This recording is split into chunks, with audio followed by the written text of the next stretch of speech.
अस्सलाम वालेकुम वरहमतुल्लाहि वबरकातुहू।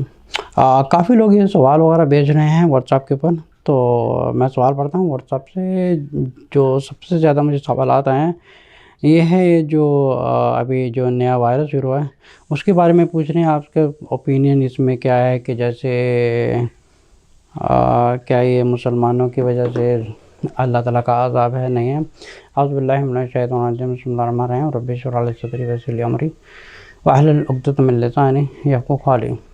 इस बात पे कोई शक नहीं है कि जैसे पुरानी जो कौमें थीं, जो इसराइल की तरफ से था या अरब की तरफ से जो भी अपनी हद से गुज़रता था, तो अल्लाह ताला ऐसी कौमों के ऊपर अपना अज़ाब तोड़ता था। जैसे आंधी आ गई या पहाड़ गिर गए या तूफ़ान आ गया या बीमारी फैल गई, तो ये बिल्कुल बेशक सही बात है कि अल्लाह ताला ऐसी कौमों के ऊपर अज़ाब तोड़ते हैं।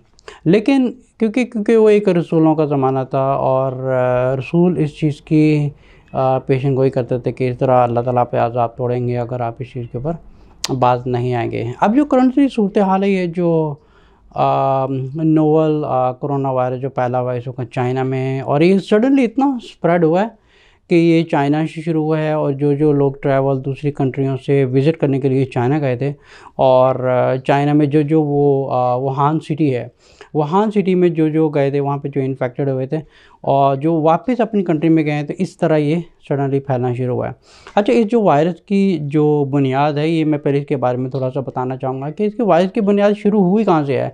अच्छा, चाइना ये पहली ये जो चाइनीज़ हैं, ये दुनिया की पहली कौम है, एक ही बल्कि कौम है जो समझे कि हर किस्म की एक चीज़ खा लेते हैं। जैसे चाहे कीड़े मकोड़े हों या चूहे, बिल्लियाँ, साँप, मगरमच्छ तक खा लेते हैं, या समझे कि कोई जानवर इन्होंने कोई आई थिंक समझे कि हाथी छोड़ा होगा या गैंडा छोड़ा होगा, उनका भी मुझे इल्म नहीं है कि इन्होंने खाया या नहीं खाया। लेकिन ये वो कौम है दुनिया की पहली और एक ही कौम है चाइनीज़, जो दुनिया में हर चीज़ खा लेते हैं, यहाँ तक कि सांप खा लेते हैं, स्कॉर्पियन खाते हैं, टिड्डे खाते हैं। ये कोई इन्होंने जानवर, कुत्ते, बिल्लियाँ, चूहे, कोई चीज़ नहीं छोड़ी।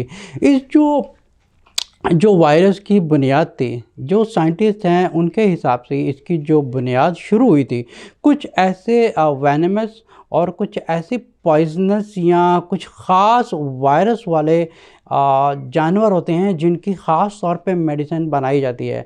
जैसे फॉर एग्ज़ाम्पल सांप है या स्कॉर्पियन है। और इसके अलावा जो साइंटिस्ट ने अभी जो फ़िलहाल इसके ऊपर जो रिसर्च की है, उस रिसर्च के मुताबिक जो जानवर हैं जिन पे ज़्यादातर इनकी जो नज़र है, जहाँ से मोस्ट लाइकली जहाँ से ये इफ़ेक्ट किया है, वो है समझें कि जो चमगादड़ है, दूसरा चूहे हो सकता है या सांप हो सकता है। बट मोस्ट लाइकली इन तीनों में अगर जो 3-4 जो जानवर हैं जो वेनमस हैं, जो पॉइजनस है, इनमें जो सबसे ज़्यादा जो साइंटिस्ट की नज़र है वो है ये जो चमगादड़ का चाइना में ख़ास एक बोलते जाते हैं स्वीट एंड सावर सूप, जो बैट से बनाया जाता है, जो चमगादड़ से बनाया जाता है। मोस्ट लाइकली सारे साइंटिस्टों की इसके ऊपर नज़र है कि इसमें क्योंकि एक वेनमस है और वायरस, स्पेशल किस्म का वायरस अल्लाह ताला ने इस जानवर में डाला है, तो मोस्ट लाइकली ये यहाँ से शुरू हुआ है। लेकिन इसके बारे में भी 100% नहीं पता चला कि ये वाकई चमगादड़ से ही निकला है। लेकिन मोस्ट लाइकली 3-4 जानवर ऐसे हैं, जैसे सांप है, चूहा है या चमगादड़ है, और ये इनके सूप खाते हैं और बाकायदा ये इनके सूप बनाए जाते हैं और बाकायदा इनके टिक्के कबाब बनाए जाते हैं। तो मोस्ट लाइकली जितने भी साइंटिस्ट हैं उनकी एक चमगादड़ के ऊपर नज़र है। अब जो चमगादड़ में जो ख़ास किस्म का एक वायरस था, वो कोई नहीं जान सकता कि सबसे पहले किस इंसान को ये इन्फेक्ट किया था। अब उस इंसान के ऊपर इफ़ेक्ट करने के जब इनके एक सडनली एक जो वायरस होता है जो स्प्रेड हुआ है, फिर इसके बाद ये इस वायरस के बारे में बताया जाता है कि वायरस के इफ़ेक्ट्स क्या हैं। इस वायरस के जो इफ़ेक्ट्स हैं, इट इज़ सिमिलर टू खांसी है, नज़ला है, ज़ुकाम है या छींक आना है या रेस्पिरेटरी में इफ़ेक्ट आता है, और सांस में जो लंग्स में उसमें प्रॉब्लम आता है और किडनीज़ में प्रॉब्लम आता है। So it can effect anybody. लेकिन जो आम निमोनिया होता है या जो आम किडनी फेलियर होती हैं, जो आम रेस्पिरेटरी सिस्टम प्रॉब्लम होते हैं, या इसके अलावा जो लंग्स में एक जो हमारे अंदर हवा जाती है या हवा खारिज होती है, इनके और आम बीमारियों में और इस वायरस के इन्फेक्ट में, इन दोनों में फ़र्क ये है कि इनका असर एक डिफरेंट होता है, क्योंकि ये सडनली इफ़ेक्ट करता है। सडनली इफ़ेक्ट कैसे करता है? जैसे समझिए कि किसी इंसान को खांसी लगी है, तो वो ग्रेजुअली एक बुखार बढ़ जाता है या नज़ला हो जाता है। लेकिन क्योंकि ये एक वायरस एक जानवर से आया है which is infected, which can cause a human death, जो ह्यूमन डेथ के ऊपर इफेक्ट हो सकती है, जो सडनली डेथ हो सकती है। इसका जो इफेक्ट है, सबसे पहले इंसान की डेथ होती कैसे? इंसान की डेथ इसलिए होती है क्योंकि जब ये वायरस इफेक्ट करता है, सबसे पहले जो है स्किन के ऊपर इसके इफ़ेक्ट्स नज़र आते हैं। इसलिए चाइनीज़ ने सडनली इसके ऊपर रिसर्च करके सडनली कुछ ऐसे इक्विपमेंट तैयार किए हैं राइट अवे, जो एक जो समझो कि एक इंसान चलता जा रहा है और उसके ऊपर एक समझ लें कि एक जो एक्सरे का स्कैनर होता है, तो वो दूर से ही एक गन की तरह इन्होंने एक वो इक्विपमेंट बनाया जो सडनली दूर से ही उसके सिम्टम्स जो बॉडी पे होते हैं, जैसे पिंपल्स हो गए, ये ख़ास तौर पे उनके असरात होते हैं, that is different than the regular fever, that is different than the regular pimples. इन लोगों ने ख़ास तौर से इस इक्विपमेंट को तैयार किया जो राइट वे इन लोगों ने एयरपोर्ट पे भी दे दिए हैं और जगह जगह बाज़ारों में ये स्कैनर लगा दिए हैं कि जहाँ से इस किस्म का कोई शख्स गुजरेगा, जहाँ पे ये वो उसको सिम्टम्स को पिकअप करेगा थ्रू द स्कैनिंग और उनकी स्किन के ऊपर इफेक्ट करेगा, तो सडनली उसको स्टॉप बाय करके उसको पुल ओवर करके उसको साथ में ले जाएंगे लेबॉर्ट्री में और उसको ट्रीटमेंट करेंगे। अच्छा, इनकी सिर्फ 2 स्टेजेज़ हैं। 2 स्टेजेस के हैं अकॉर्डिंग टू माय रिसर्च, कि पहली स्टेज ये है कि आपको इन्फेक्ट करता है। अगर इन पहली दफ़ा इन्फेक्ट किया है तो ये एक ऐसा जरासीम है जो, अच्छा ये एक जरासीम ऐसा है, ये इसमें 2 स्टेजेस हैं।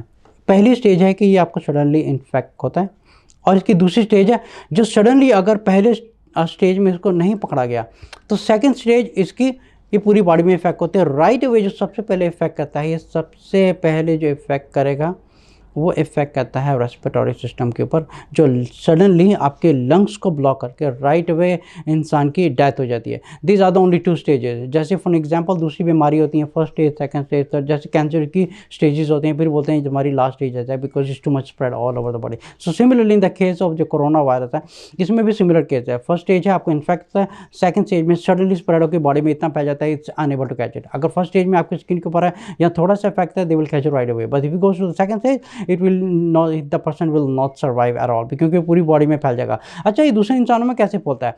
दूसरे इंसानों में फैलता है हवा के ज़रिए। अब कहते हैं जो साइंटिस्ट के मुताबिक है, अगर एक इंसान को ये कोरोना वायरस है, एक इंसान इन्फेक्ट करता है 14 लोगों को, इट्स ड्यू टू उसकी फुटेज भी मौजूद होगी और काफ़ी रिसर्च के बाद मैं ये बात कर रहा हूँ कि एक इंसान से उनके जो एस्टिमेशन है 14 लोगों को इन्फेक्ट करता है। अब 14 लोगों को एक इंसान इन्फेक्ट कर रहा है हवा के ज़रिए, सांस के ज़रिए, या खांस रहा है या बात कर रहा है, तो जरासीम समझे कि हवा में एक ठहर रहे हैं। अब जहाँ पर भी वो जरासीम जाके टच करेंगे that person will be get infected. अच्छा, होता क्या है कि अब 14 लोग हैं, 14 लोगों को अगर एक इन्फेक्ट कर रहा है, अब 14 लोगों को भी डिवाइड करो, अब 14 को 14 के साथ मल्टीप्लाई करें, फिर वो जो आगे मल्टीप्लिकेशन है उनको भी 14 से डिवाइड मल्टीप्लिकेशन करें, तो आपको पता चलेगा this is so much spreading suddenly disease के इंसान की ह्यूमन में ये इन्फेक्ट हो जाता है। अब हुआ ये कि वुहान में जब ये इन्फेक्शन शुरू हुआ था, वहाँ से तकरीबन अब तक जो रिसर्च के मुताबिक है, डेली अपडेट्स आ रही हैं, अब तक जो सर्वे किया गया है, इट्स ऑलमोस्ट 1 लाख लोगों को इन्फेक्ट कर चुका है, जिनमें कम से कम सैकड़ों जानें ऑलरेडी जा चुकी हैं और इनके अलावा जो है कम से कम 5 करोड़ लोग जो हैं वो शहर से दूर हो चुके हैं। इसलिए इन लोगों ने जब ये इनका न्यू ईयर आया था तो उनको इन लोगों को मना किया था आप यहाँ पे ना जाएं, बिकॉज ये सडनली इफेक्ट करेगा तो समझो कि पूरे का पूरा चाइना एकदम खाली होना शुरू हो जाएगा। अभी क्या हुआ कि ये वुहान सिटी से निकला है, उसके जो साथ वाली स्टेट थी वहाँ पे थोड़ा सा पहुँच गया, उसके अलावा बीजिंग में पहुँच गया। इनके अलावा कुछ ऐसे पैसेंजर थे जो अमेरिका से गए थे, जर्मनी से, यूके से, कनाडा से।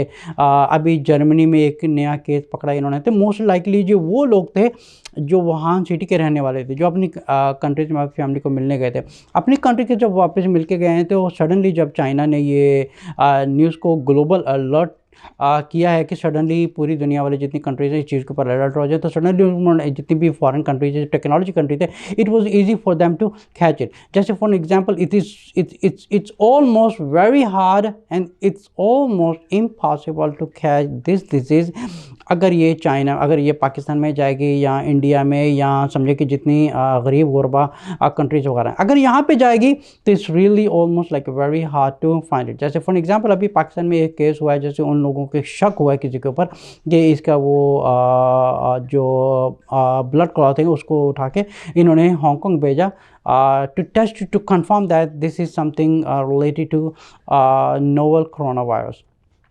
अच्छा, इसके बाद जो है अब जो सवाल आया था वो मुसलमान ये बार बार ये पूछ रहे हैं क्या ये अल्लाह का अज़ाब है। देखिए हमारी बात सुने, एक तो देखिए मेरी बात सुने, एक तो ये है कि we are not suppose to make 100% assumption, we are not suppose to make an 100% judgment कि ये वाकई अल्लाह का अज़ाब है, क्योंकि उइगर में मुसलमानों के ऊपर जुल्म हो रहा है, इसलिए अल्लाह ताला ने इनके ऊपर अज़ाब तोड़ा है। अगर अल्लाह ताला ने अज़ाब तोड़ा है तो ज़ाहिर बात है उसमें मुसलमान भी आएंगे, सब जाएंगे, इसमें रगड़े जाएंगे। For example according to the हदीस ऑफ द प्रॉफेट सल्लल्लाहु अलैहि वसल्लम, रसूल सल्लल्लाहु अलैहि वसल्लम ने कहा था कि जब अल्लाह ताला की बुराई इतनी बढ़ जाएगी तो अल्लाह ताला अज़ाब भेजेंगे, उस अज़ाब में नेक लोग और बुरे लोग और जो अच्छाई और बुराई दोनों उसमें सब लोगों की एक समय के डेथ हो जाएगी। तो आयशा रज़ी अल्लाह अन्हा ने पूछा था कि उसमें न्यू लोग भी मारे जाएंगे, तो रसूल सल्लल्लाहु अलैहि वसल्लम ने फरमाया था कि हाँ उनकी भी साथ में मौत होगी, but on the day of judgment they will be raised among the good people and they will be forgiven. उनकी एक तो एक है कि वो लोग रेज होंगे अच्छे लोगों में, क्योंकि अल्लाह ताला ने इस दुनिया में जब अज़ाब तोड़ना आता है, अगर बुराई ज़्यादा है अच्छाई कम है, तो इसमें अल्लाह ताला की हदीस के मुताबिक है वो समझे कि सारे एक सैलाब आता है सबको उड़ा के ले जाता है।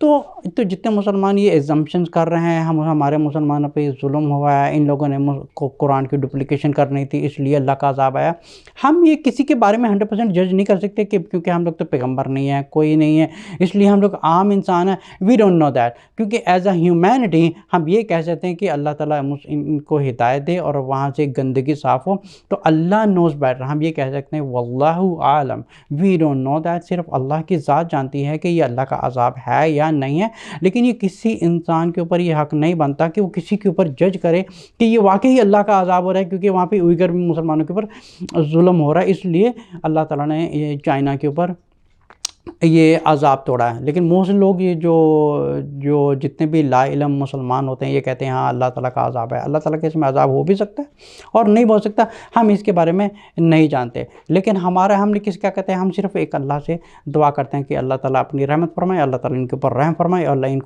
इनको माफ़ कर दे। और जितने भी ये मुसलमानों पर जुल्म हो रहे हैं हम उनके ये दुआ कर सकते हैं कि अल्लाह ताला तो इनका हिसाब कर। तो ये है वायरस की थोड़ी सी हिस्ट्री जो मैंने रिसर्च करके फाइंड की थी। एक तो ये कि अमेरिका में थोड़े से केसेस पकड़े गए हैं, जर्मनी में पकड़े गए हैं और काफ़ी कुछ ऐसी कंट्रीज हैं जहाँ पे केसेस पकड़े गए हैं, बट ऑल्सो ये ऑस्ट्रेलिया में जा चुका है। और इट्स समथिंग लाइक कि एक ख़तरनाक वायरस है जो सडनली स्प्रेड होता है। इसका ऐसा नहीं कि थोड़ा स्टेप बाय तो फैलेगा।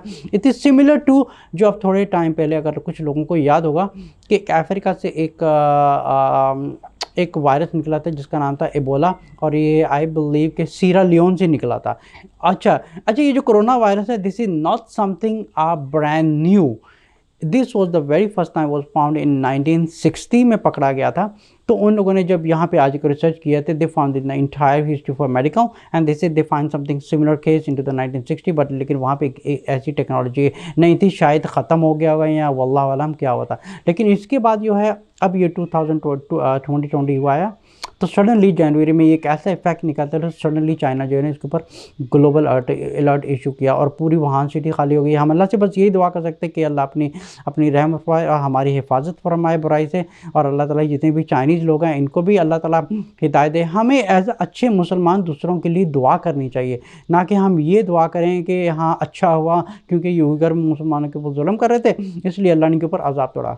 हम कौन होते हैं ये डिसाइड करने वाले कि भाई अल्लाह ने अजाब तोड़ा है या नहीं तोड़ा, हुआ है। मैं कौन होता हूँ किसी को बोलने वाला हाँ वो उइगर के ऊपर मुसलमानों के जुल्म कर। अब ऐसा समझे कि खुदा न खास्ता अगर ये जो वायरस है अगर ये दूसरी सिटीज़ में निकल के वहाँ तक अगर वो उइगर में पहुँच जाए, आप समझे कि उसमें मुसलमान भी लपेटे में, फिर मुसलमान क्या कहेंगे कि मुसलमान भी बीच में चले गए, because we don't know that, हमें नहीं पता। हम किसी के बारे में ये नहीं कह सकते उसको अजाब हुआ है शायद इस वजह से अजाब हुआ। किसी के बारे में जज ना करें, द जज करने का हक़ सिर्फ एक अल्लाह को है और एक अल्लाह के अलावा यहाँ तक के रसूल सल्लल्लाहु अलैहि वसल्लम को भी हक़ नहीं है किसी के ऊपर जज करने का। अगर किसी के ऊपर कोई तकलीफ़ आई है, कोई मुसीबत आई है या किसी कंट्री में ये एक वबा फैली है तो वी डोंट नो दैट। हम ये कह सकते हैं कि बस अल्लाह ताला अपनी हिफाज़त फरमाए हमारी भी और सारे इंसानियत की अल्लाह ताला हिफाज़त फरमाए।